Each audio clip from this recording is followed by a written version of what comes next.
Master.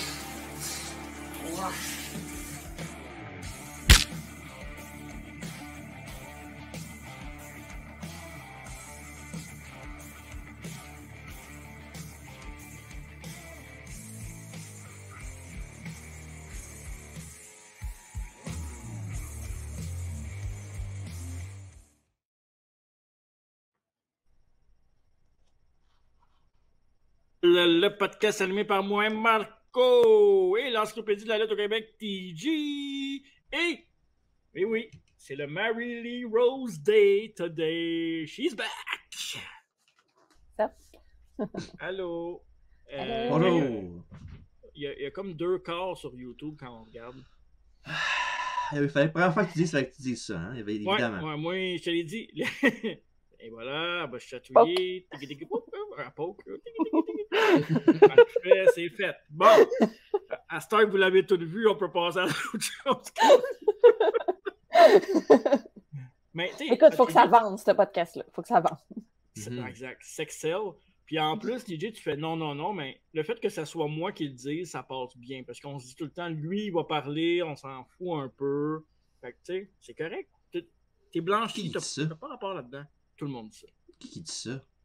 Tout le monde. Tu serais surpris de savoir que t'as raison. Ouais, c'est ça, exactement. Parfait. Fait que là, aujourd'hui, ce qui est bien avec quand Mary Lee Rose vient, c'est qu'on n'annonce jamais les sujets parce qu'on sait jamais ce qui va vraiment se passer. Puis aujourd'hui, c'est vraiment le cas. Ah ouais. Fait que, on va te laisser le floor pour nous annoncer ce qui se passe parce qu'on ne le sait pas. Et tu viens de l'autobus là où tu as un peu plus d'espace, non? Ah, ça va, je me sens pas du tout.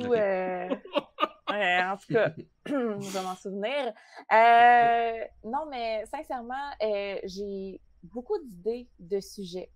Puis le but de tout ça, c'était de vraiment faire des bons devoirs, puis de vraiment comme rendre ça éducatif. Mais aujourd'hui, j'ai décidé qu'on allait parler d'un sujet qui est encore malheureusement un peu tabou en 2023. Puis on va y aller plutôt avec le côté opinion aujourd'hui. On va pas y aller avec le côté éducatif. On va parler de lutte intergender.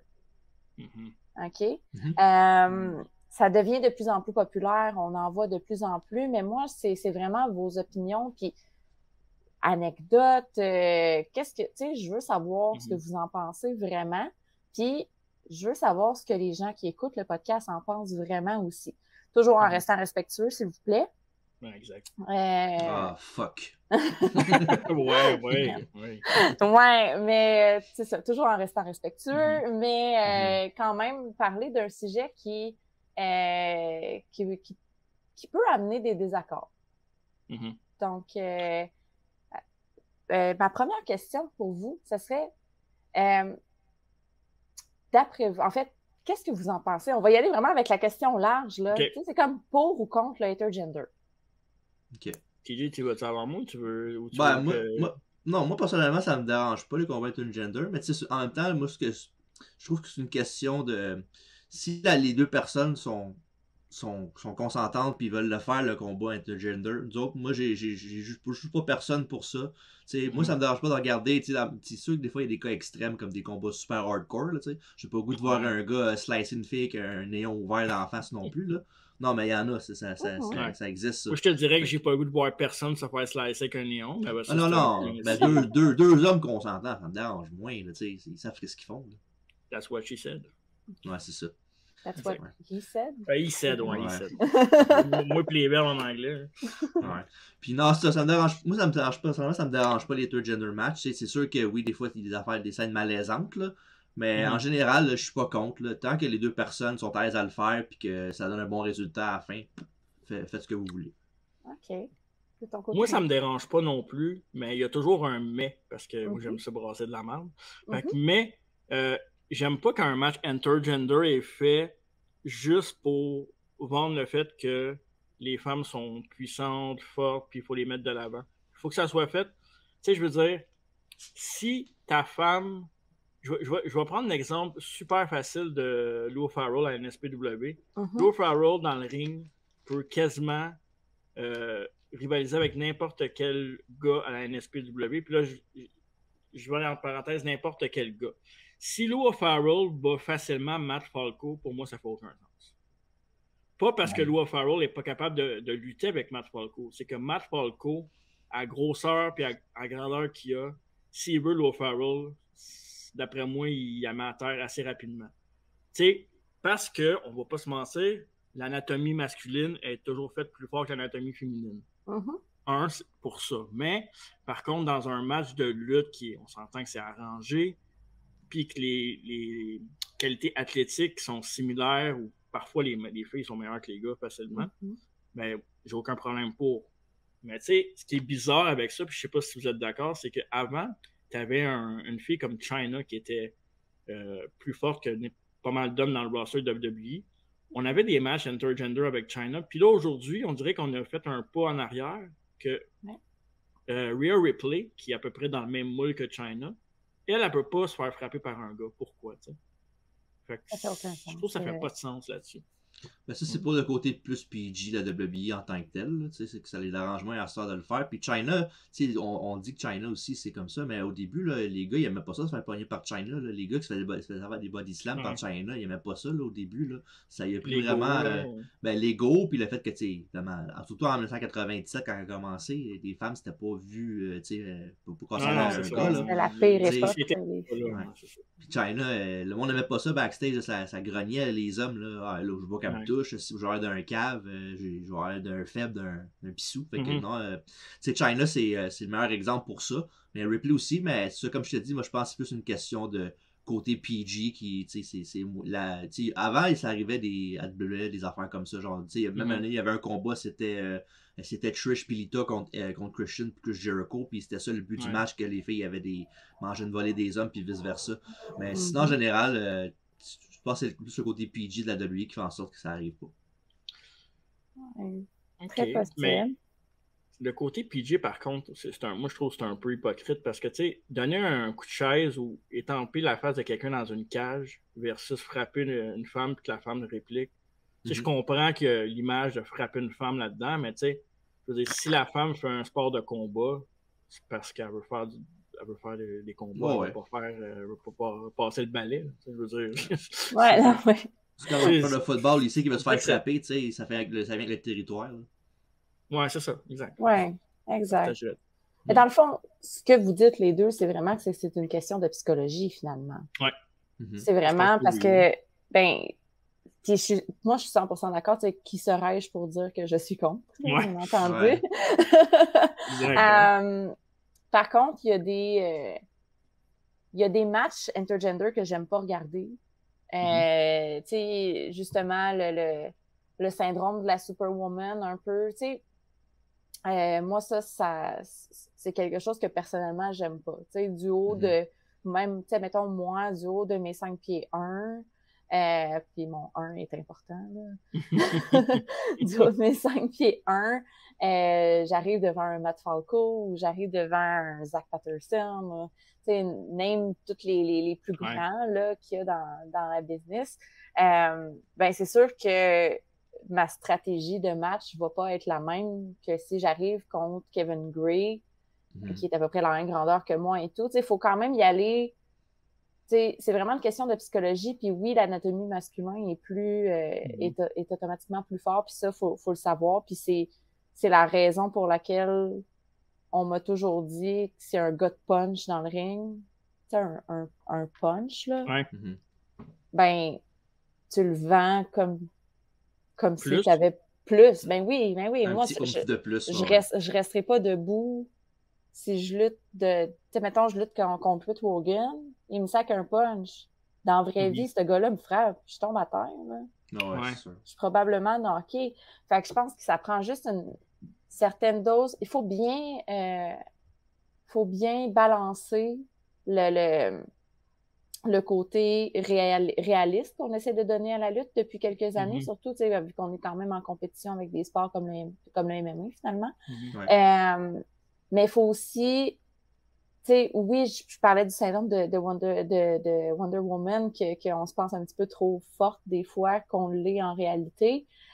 Il faut comme bien balancer ça. Il faut rester un super-héros parce que c'est ça qu'on est quand on est des lutteurs.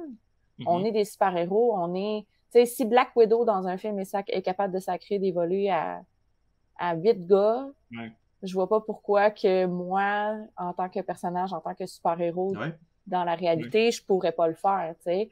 Mais on essaie de garder le côté réaliste de, tu sais, si je bench plus que le gars, ben, techniquement, je suis plus forte que lui, tu sais. Ouais, exact. Ou si je bench le gars. on salue Kevin Gray. Salut Kevin. mais tu sais, moi j'ai déjà fait un cours de Jiu-Jitsu brésilien dans le temps. Puis dans ce cours-là, il y avait une fille qui était là. C'était au centre Maléport, TJ, là, avec Louis Mathieu puis tous les autres, toute cette gang-là. Puis la fille, moi, à un moment donné, on mixait les personnes. Puis moi, la fille, elle m'a fait taper 3 fois de suite. Moi, je l'ai jamais mis au sol. Puis 3 fois de suite, elle m'a fait taper, puis j'étais beaucoup plus en forme que je le suis aujourd'hui, mais je restais quand même assez carré. J'avais une plus grande force qu'elle, mais en technique, je pouvais pas la toucher. Par contre, dans un match, elle peut me faire taper si elle me pogne, mais moi, si je la pogne avec un punch, puis probablement que sa mâchoire est habituée aussi, vu qu'elle fait du sport de combat, tu sais. Mais si je la pogne, probablement qu'elle va être beaucoup plus sonnée que si elle me frappe. Mais en technique, je peux pas la toucher. Elle est plus forte que moi. Fait que c'était sûr que aucune chance. Puis, est-ce que tu as un mindset différent quand tu sais que tu vas lutter avec un homme comparativement à une femme, Marie-Lee? Oui, définitivement. Puis, je le trouve important, ce mindset-là aussi. Parce que oui, je dis toujours à tous les gars, quand tu luttes contre moi, c'est comme si tu luttais contre un gars. Mais tu sais, c'est pas 100% la vérité non plus. C'est comme... Il faut y penser. Il faut toujours garder en tête que ça reste un gars contre une fille. Puis oui, il y a dans certaines fédérations que ça va passer comme dans du beurre, puis qu'il n'y a aucun problème. La foule va être contente, elle va y croire. Puis il y a d'autres places où, justement, ben il va falloir builder un peu plus la crédibilité de ce match-là, puis faire un meilleur build-up que, tu sais, justement, y aller dans la technique, y aller dans la logique, y aller dans, tu sais, la fille malheureuse, tu sais, c'est comme un film, là, tu sais, ça commence bien, il y a un down, puis c'est comme ça qu'on raconte un match de lutte aussi, là, mais... Mais je pense que c'est important de garder toujours en tête c'est qui ton adversaire. Puis même une fille, là, je veux dire, si je lutte contre, puis mettons, je lutte contre Dani Léo, je lutte contre Mélanie Avol, ou je lutte contre Lufisto puis Vanessa Craven, c'est des mentalités, tu sais, en partant, j'ai un minding différent. Donc, c'est sûr que si je lutte contre un gars, genre un autre minding, puis mon minding va pas être qu'il faut que à tout prix, je sois capable de sacrer une volée à ce gars-là, tu sais.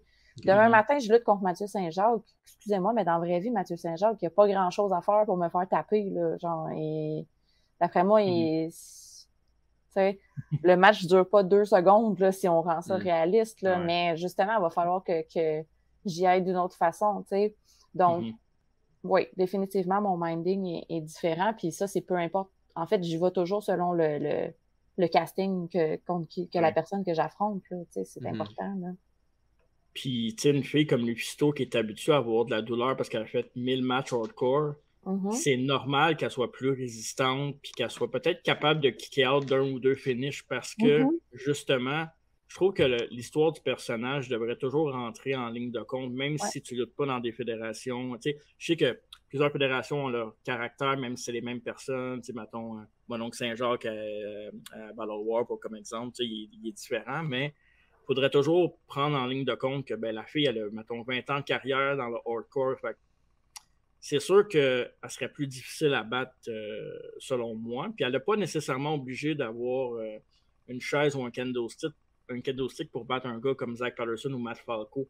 Puis je sais pas comment a fini le match entre Zach Patterson et Lo Farrell au stade Canac, mais tu sais, moi au début, quand j'ai vu la victoire de Lo Farrell, tu sais, évidemment, c'est 2 bons talents, mais je me suis dit, il faut que il y a eu des objets dans le match, mais il faut que la fin soit pas nécessairement clean.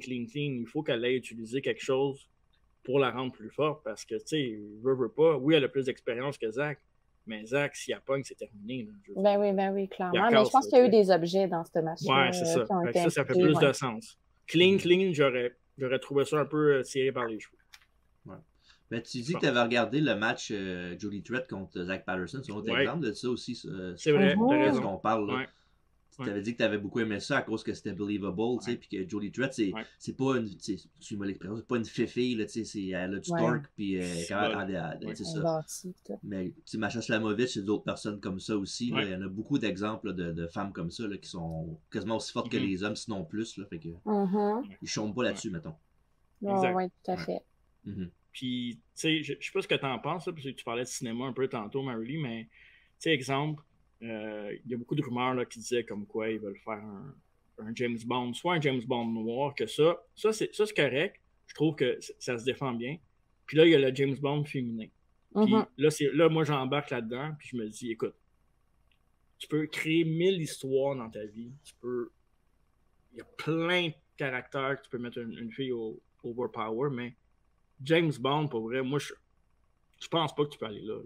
Ben, moi non plus. Je pense que c'est. Puis moi, je fais partie de ces gens qui aiment la version originale des choses. Là. Genre, je suis pas fan tant des gender bend ou des. Tu sais, ouais, du gender bend ou même, tu sais, je veux dire, Ariel, aussi bon que le film La Petite Sirène puisse être.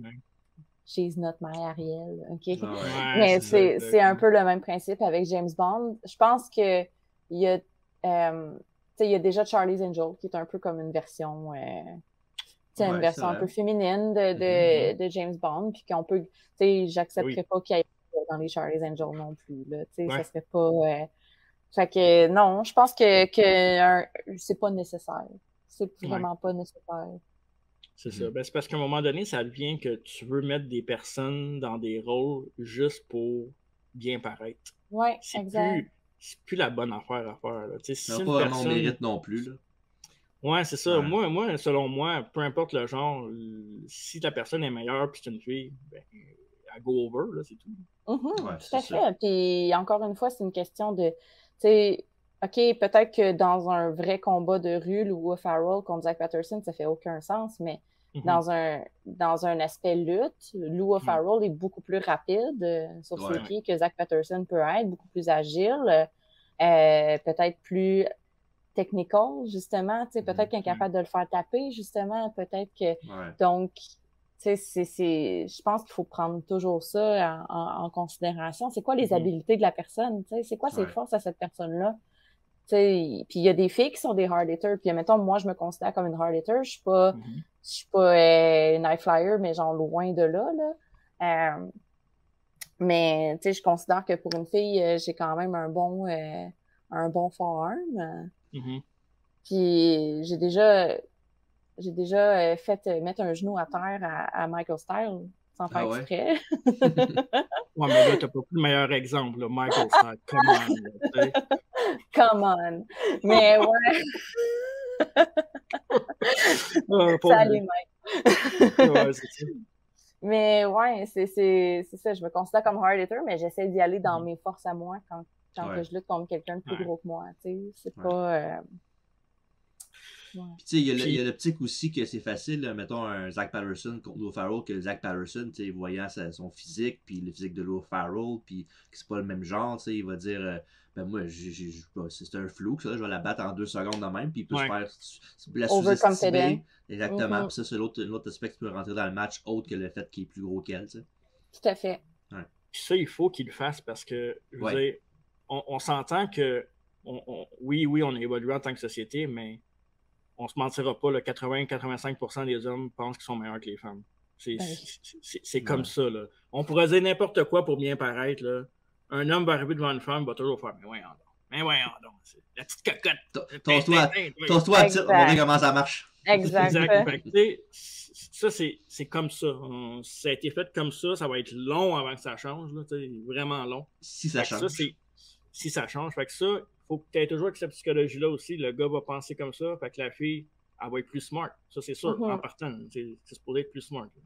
En tout cas, si je fais le ratio de filles que je connais avec les gars que je connais, mon calcul est assez facile. Puis, que je le dis aussi, ouais, j'avais une question. Est-ce qu'une fédération doit avoir un titre féminin ou c'est pas nécessaire parce que tu peux mettre ta fille... Est-ce que ta fille peut gagner un titre mondial ou tu dois avoir un titre féminin dans ta fédération parce que s'il n'y a pas de titre féminin, qu'est-ce qu'elle va gagner comme titre? C'est ça. C'est rough comme question parce que je considère, puis sorry not sorry à toutes les fédérations qui ont une belt féminine, là, mais il n'y a pas de fédération au Québec. Okay, là, je parle vraiment au Québec.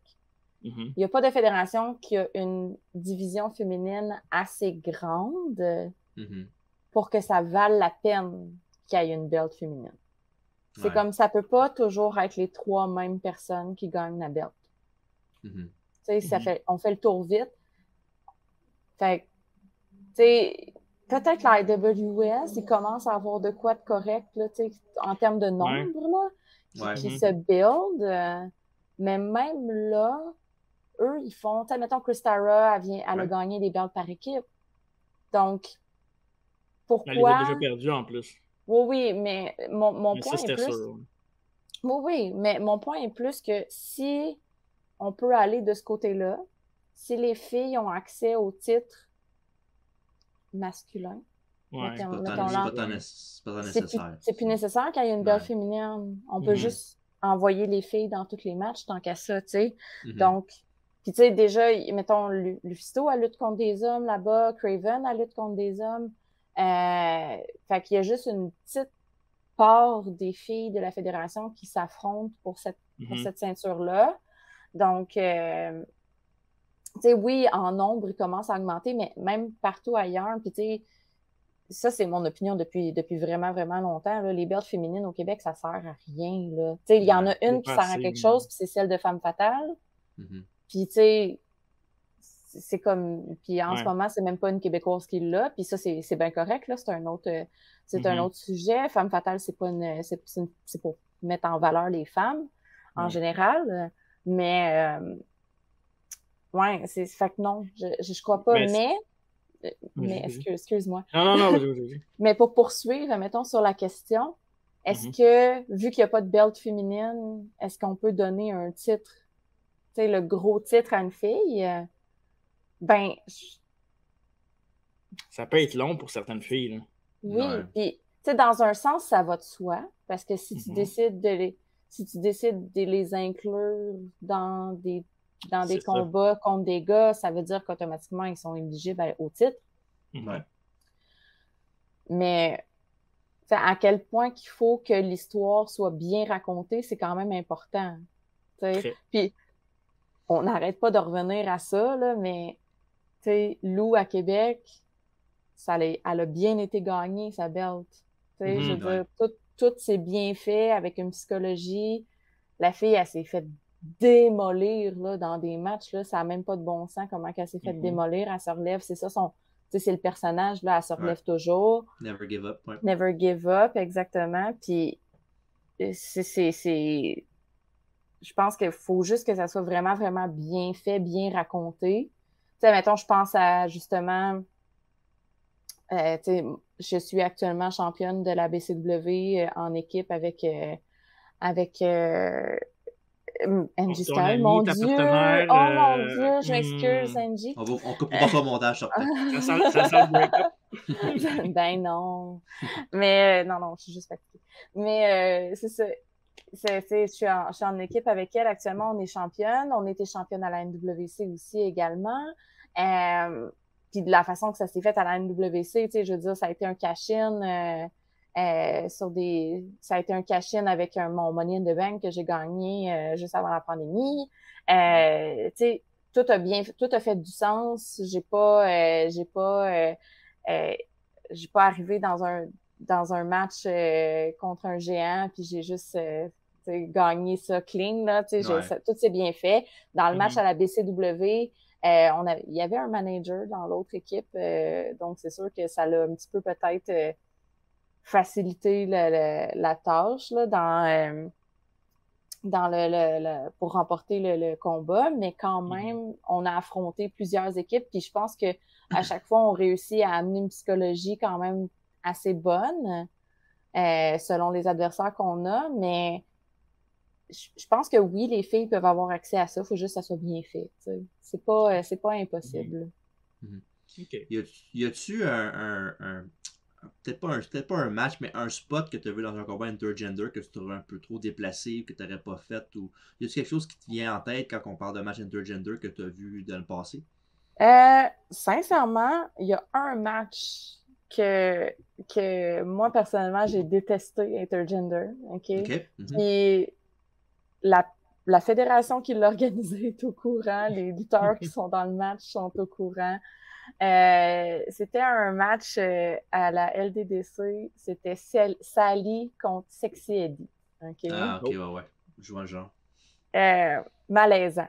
Malaisant de A à Z. Puis pourtant, des pros les deux. Oui, des pros les deux. J'ai déjà lutté contre Sexy Eddie.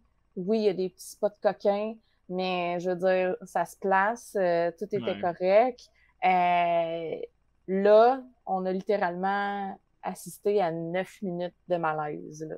9 minutes. C'est long, 9 minutes. Hein. Ah, c'est long, 9 minutes de malaise. Là. Pour vrai, c'était inconfortable à regarder. C'était pas parce qu'elle mangeait une volée. Okay. C'était parce que c'était juste déplacé. Okay? C'était comme too much. Puis c'est pas, tu sais, je ne blâme pas, c'est pas un speak-out, c'est pas quoi que ce soit. C'est rien du tout. Eddie est un amour, il est super professionnel. C'est vrai. Genre, c'est pas, c'est absolument pas ça. Mais ce match-là m'a marqué pas dans le bon sens. Mais c'était-tu monté peut-être pour la crowd qui était là? Parce que c'était une crowd de même mort, la crowd était malaisée. Ah ouais? Okay. Ah ouais. Parce que même là, ça va encore avec ce que j'ai dit tantôt au début, c'est que dans le fond, tu sais, oui, je sais que c'est déplacé, tu as le droit d'avoir l'opinion que tu veux sur ce combat-là, mais si les deux étaient consentants, puis qu'à la base, ça partait de bonnes intentions pour faire de quoi de bon, tu sais, oui, c'est malaisant, mais en même temps, c'est pas comme si, mettons, il était forcé de faire ce combat-là, puis que, tu sais, c'est une question de vie ou de mort, ben, on te boucle plus jamais si tu fais pas ça. Là. Non, effectivement. Mais tu sais, le match était prévu, je pense qu'ils ont eu une ligne directrice, mais un peu de liberté. Puis il y a eu place à de l'improvisation aussi. Puis dans cette improvisation-là, je pense que c'est là que ça a un petit peu comme peut-être dépassé les bornes. Mais tu sais, soit dit en passant, tu as raison, là, à la base, les deux ont signé pour le match et tout. Puis, mais tu sais, mais ça, c'est touché. Parce que je peux pas aller dans qui a été confortable dans quoi. Là. Ça, c'est pas à moi de répondre à ça. Là. Tu sais, Sexy Eddie, il y a un style bien particulier. Fait que quand tu signes pour un combat avec Sexy Eddie, tu n'as pas le choix de suivre Sexy Eddie parce que son style, c'est lui qui le maîtrise. Son art, c'est lui qui le maîtrise. Aussi déplacé où la ligne peut être, c'est ça. Quand tu fais du comedy wrestling, en fait, la personne qui fait la comédie doit dicter le pace du match. Parce que c'est pas, mettons, tu luttes contre quelqu'un qui fait pas de comédie, mais la personne qui fait pas de comédie, c'est pas... Elle n'a pas le timing. Le sens du timing, c'est ça. Ouais. Ça, c'est vraiment, vraiment touché. Puis ça, peut-être que ce soir-là, ils l'ont juste moins eu. Puis qu'ils se sont dit, Sally, elle va être bonne en improvisation pour ça. Puis finalement, justement, tu sais, mettons, mon feeling, c'est vraiment que c'était peut-être pas les bons clashs de personnages. Tu sais, au sens que mets un personnage comme Sexy Eddie, mais un personnage comme Sally qui est pas très vocal, qui s'insurge pas, qui a une réaction comme un peu plus froid, un peu plus... je pense que c'était juste les deux personnages qui étaient... on pensait que ça allait être bon, puis finalement, ça n'a pas donné ce qu'on pensait. Mais tu mets, mettons, le même match avec un personnage comme Marie Lee Rose, ben, je pense que ça peut être déjà vraiment moins pire parce que, justement, je suis plus vocale, je suis plus genre... Tu sais, je veux dire, j'ai un personnage qui fit plus avec ce type de match-là. Tu sais, je fais juste penser à NCW. À un moment donné, j'ai eu un match contre Urban Miles. Puis ça a été dans les premiers matchs. Ben, tu sais, pas dans les premiers matchs, mais ça faisait quand même un bout de temps qu'il n'y avait pas eu de vrai intergender là, à la NCW. Puis il y a eu des petits... il y a eu des mouvements déplacés au point qu'il y a même une fan qui a porté plainte puis qui a fallu enlever le match du DVD. Là. Ça a été... ouais. Puis, tu sais, mettons, pour pas... bon, ça me dérange pas de le dire, là, de toute façon, là, mais tu sais, pour pas le nommer, mais c'est... Il me faisait une soumission, puis là, il était en arrière de moi, puis il faisait semblant de me désigner, tu sais. Puis à un moment donné, il m'a retourné, puis il faisait ça il a fait ça avec ma tête. C'était pas prévu, là. Okay? C'était pas prévu. Tu vois, ça, je trouve ça too much. Ben, c'est ça. Ouais. Ben, ça l'a pas passé auprès des fans, puis surtout qu'il y a des enfants, là, NCW, là. C'est pas... c'est sûr aussi. Ben, ça marche pas. C'est ça. Mais, dites-vous que le match Sally puis Sexy Eddie, c'était pire que ça. OK. Mais tu sais, on parle de ça. Nous autres, on avait vu un match. Ben, je pense que c'était là aussi. Je pense que la Battle War, c'était Sexy Eddie contre Bugs Belmont. Ouais. Puis c'est aussi ce combat-là. Tu sais, oui, c'était divertissant. On avait eu du fun. On a bien ri, mais c'est aussi c'était malaisant maudit, là, ce match-là. Ah, ouais. J'imagine. Tu vois, ça passe mieux avec Bugs Belmont. C'est ça, parce que. Ouais. Mais c'est ça, je ne peux même pas imaginer avec un homme et une femme la différence que ça fait que avec ces deux-là. C'est pas leur. Oui, c'est leur style de lutte, mais c'est pas juste ça. Évidemment, c'est deux très bons lutteurs à la base. Là. Mais disons que c'est plus accepté pour eux que, mettons, n'importe qui d'autre, surtout aux lutteurs féminines aussi. Là. Oui, tout à fait. Puis c'est vrai, tu aurais juste changé box pour une fille, puis non, ce match-là aurait été cancellé. Là. Ah ouais, ben oui, ben oui. Ouais. Tu vois, je verrais aussi la parfaite Caroline un peu là-dedans aussi, dans ce genre de match. Oui, la parfaite avec, Caroline, il y a un personnage dédaigneux, un personnage, tu sais, ça c'est effectivement, c'est quelque chose qui est plus facile à imaginer un peu, là. Ouais. Puis, tu sais, vu qu'on va faire ça en deux parties, ce sujet-là, j'ai le goût de finir avec un sujet que. Puis, TJ, tu vas pouvoir me comprendre dans le temps que je luttais surtout. J'ai fait souvent des matchs contre des filles, moi. J'en ai fait 3-4, là, me semble, là, parce que j'étais tout le temps le plus gros. Aussi. Le plus cocky, ben, toi aussi, évidemment. Mais, le tag team match, t'es écœurant. Le tag team, mais j'ai lutté contre Missy, j'ai lutté contre. J'avais une autre personne aussi, bref. Puis, j'oversellais beaucoup les moves des filles. Oui. Puis. Tu vois, j'ai regardé un match cette semaine, puis en sachant vraiment pas qu'on allait parler de ça, j'ai regardé un de ces matchs-là cette semaine, puis je me suis dit, j'étais vraiment plus jeune, là, je me suis dit, il me semble que j'oversell trop. T'sais, oui, c'est drôle, mais est-ce que ça... La fille a l'air plus forte, mais en même temps, j'ai l'air vraiment épais. T'sais. Mais est-ce que tu te moques d'elle en faisant ça, aussi dans le côté storyline? Est-ce que j'oversell trop? Est-ce que c'est bon, je pense, de trop overseller ou non? Non, c'est ça, non. Hey, moi, ça me rappelle quelque chose. Je me souviens de l'époque, Julie de Red Fox à la NCW, qui, elle, affrontait que des gars. Elle était une des seules. En fait, elle était une des seules dans la NCW à l'époque. Puis elle affrontait souvent Tank. Oui, ok. Puis moi, Puis Tank, étant la machine qu'il est, je trouvais toujours qu'il vendait trop pour Julie. Mais il vendait trop pour les filles en général, à mon avis. Là. Puis je pense après à l'ALF, puis j'ai lutté contre Tank, puis c'est sûr qu'il m'a donné trop d'over aussi à moi. Puis... Mais tu sais, sur le coup, on l'apprécie, je pense. On s'en rend pas compte, puis c'est sûr que ça fait partie de mes premières années dans la lutte aussi. Fait que moi, à l'époque, je voulais juste faire des bons matchs de lutte, puis je pensais moins à la psychologie peut-être, puis mais avec du recul, non, la fille a pas l'air plus forte. Ben en fait, la fille a l'air plus forte. Oui, la fille a l'air plus forte, mais au sens c'est pas dans le bon sens.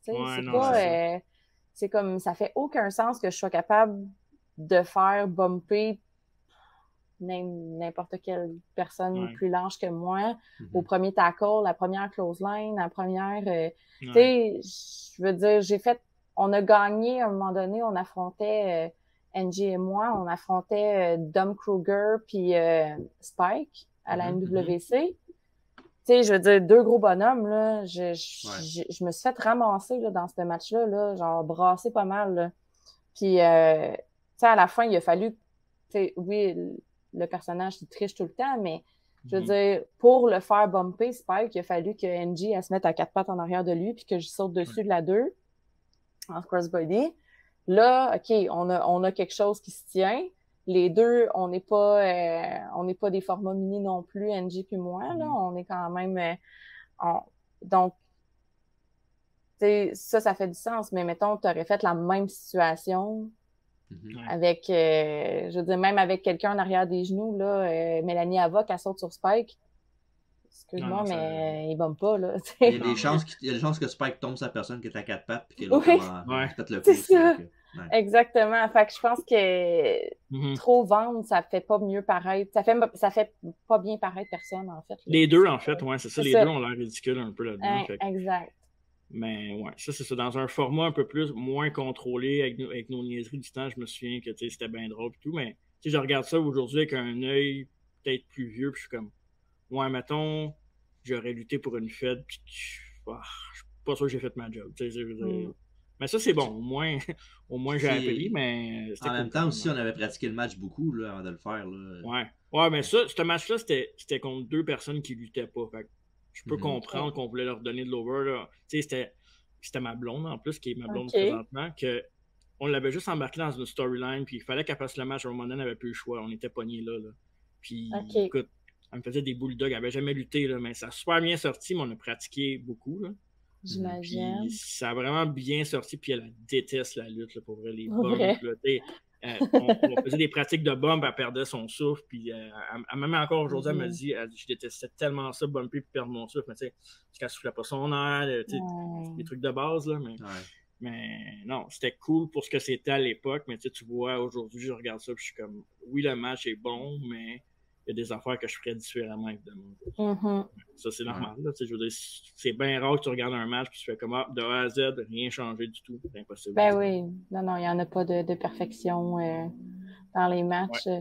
Puis, je vous poserais la question, là, d'après vous, considérant que le intergender est grandissant dans le indie vraiment beaucoup, et là, on le voit à Impact en plus. Là. Il y a Impact qui a commencé à présenter du intergender, puis sincèrement, ça sort bien, puis les fans y embarquent. Pensez-vous que la télé est prête à plus de intergender comme AEW, WWE? Si c'est bien apporté puis que c'est pas overboard, il n'y a aucun moyen que ça peut pas marcher à aller à WWE et AEW. Ouais. Mais moi, je pense que les filles d'Impact, c'est des filles beaucoup plus des lutteuses. Puis là, je mets un bémol, mais parce que moi, je trouve que WWE, t'en as des bonnes. Mais AEW, côté féminin, t'en as quelques-unes. Tu sais, t'as des filles comme Toni Storm, entre autres, qui ont fait des gros matchs. La championne que TJ, j'oublie, qui est blessée en ce moment. Là, Thunder Rosa. Thunder Rosa, mais t'as l'autre. Jimmy Hater. Jimmy Hater, Jimmy Hater, ouais. Sinon, il y a Chris Statlander aussi est excellent. Chris Statlander est excellent, c'est vrai. C'est des filles qui frappent fort. Impact, t'as que ça, là. T'as que des bonnes filles qui frappent, puis ils sont capables d'en prendre. Puis, des fois, WWE et AEW, je trouve qu'elles sont fragiles un peu. C'est trop synchronisé, c'est trop fait dans le on sait où qu'on s'en va. Puis moins, tu vois tout de suite, là, quand il y a de l'improvisation, c'est là que ça pète. Puis, je sais pas. Et on dirait qu'eux autres, il faudrait qu'ils travaillent là-dessus. Oui, je pense qu'ils sont capables, évidemment, mais est-ce que WWE va le faire? Moi, je pense pas que ça va se faire demain matin. Ça va prendre du temps. Il va falloir que tout le monde embarque et ils vont les suivre. Mais sinon, moi, oui, parce que ça fait différent aussi. Là. À un moment donné, t'as une division féminine, même si t'as 10 filles, à un moment donné, les match-ups après un an, là, c'est soit qu'ils sont pas sur la carte, soit qu'ils luttent souvent en compte. Fait que, c'est pas mieux. Là. Exact. Puis à un moment donné, les tag teams formés random, là, ça suffit. Là, on avait des bonnes équipes, on avait des Iconic, on avait le Riot Squad. On avait plein de bonnes équipes en un bout qui ont été... les Bella Twins. Les Bella Twins, oui. C'est une équipe, là. C'est une équipe. C'est une bonne équipe. C'est une équipe. Puis, je veux dire, ils ont travaillé fort, là, les Bellas, là, quand même. Là, ils sont partis d'être... on va le dire, là, ils étaient fucking à chier, là, les Bella Twins. Là, puis à un moment donné, ils sont devenus quelque chose. Puis, ils sont devenus pas pires. Ils sont devenus pas pires, c'est ça. Ils ont bien appris. Mais on est parti avec des bonnes équipes. Puis là, à cette heure, c'est tout des made-up teams par rapport. Puis, fait qu'à un moment donné, ça devient lourd. Là, tout le monde se blesse en ce moment, là, la division par équipe féminine. Là, il y avait Liv Morgan qui s'est blessé, mais là, c'est rendu pas Chelsea Green, mais sa partenaire, Sonya Deville s'est blessé. Donc là, ils vont sûrement encore choper les belts. Je pense que c'est leur 5e paire de champions en genre 3 mois. Fait que, wow. Ça n'a pas de sens. Mais tu sais, il n'y a aucun respect. T'sais, honnêtement, c'est une ceinture féminine. Moi, je trouve que la tag, on parlait de ceinture tantôt, la tag division féminine, je trouve que non.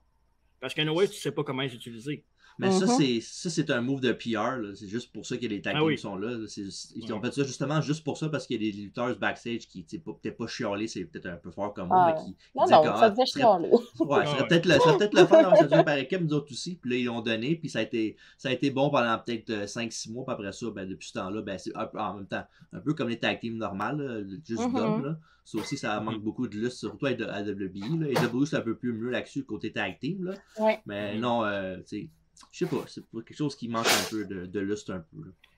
Puis j'ai bien de la misère avec le fait que ce soit toujours la meilleure qui soit championne. Parce que, puis je sais que toi tu l'aimes pas, là, mais Carmella, là, c'est pas la meilleure lutteuse, mais son personnage elle est excellent. Elle est tellement gossante que la face qui va la battre, la foule va être tellement contente quand il crisse une volée que la face va en bénéficier, puis l'autre a fait sa job. Ouais, mais il y a une différence entre être fatigante et avoir du go-away heat. Là. Quand je la vois à ma TV, je fais juste sur ma TV changer de poste. Ça, c'est ton problème. C'est pas le même genre de heat que de je veux la voir perdre. Moi, je veux juste pas la voir pendant tout. Okay. Toi, t'aimes rien. T'es toujours frustré. Ouais, tu sais qui parle. Ouais. T'es un ange, moi, tu sais, non? Ouais, un ange cornu, ouais. OK. Ben, écoute, je pense que c'est ça. Je pense que ça a fait le tour de notre première partie de ce... C'était quasiment plus intéressant que les 230 épisodes qu'on a fait avant. Je pense que je vais lâcher ma job. Mais... Non, mais tu dis ça à tous les fois qu'on fait un podcast, le gars. Ouais, il y a ça. Mais... Fait que le prochain, après, on va dire la même chose. Là, exactement. Exact. Fait que merci, Marie, pour ce... Ça fait plaisir. Et je vous reviens avec le part 2, avec vraiment des faits, des statistiques, des qu'est-ce qui s'est passé. Puis surtout, je veux essayer de vraiment parler de le intergender, en fait, là, au Québec en tant que tel. Tu sais. Puis bien sûr, on va parler beaucoup de Lufisto qui a vraiment été très instigatrice dans tout ça, là. Mais j'ai vraiment, je vous reviens avec l'histoire du intergender. On va en apprendre tous ensemble. Bon, ben, parfait. Fait que merci TJ, t'as été tranquille, intéressant et beau à ta façon. Oh. C'était beau, ça. Je pense que c'est la meilleure chose que je t'ai dit depuis 2 ans. Je pense qu'on va le clipper, comme ça on va pouvoir le montrer à la fin de l'année. OK, c'est bon. Fait que merci tout le monde, puis à la prochaine. Bye. Oh, attendez. Oh, ouais. Quoi? C'est vrai, plug-toi. J'ai des chandails. Mes chandails sont prêts. Oh, attends, là, faut que je le prenne comme il faut. J'ai mes chandails qui sont prêts. Ils vont être disponibles dès que je recommence à lutter en septembre. Et pour tous ceux qui l'ont précommandé, vous allez l'avoir bientôt. Toi, t'es sur la Rive-Sud, hein? Oui, je suis sur la Rive-Sud. Et je vais être sur la Rive-Sud la semaine prochaine. On s'en parle. D'accord. Bye. Bye. Allez, bye.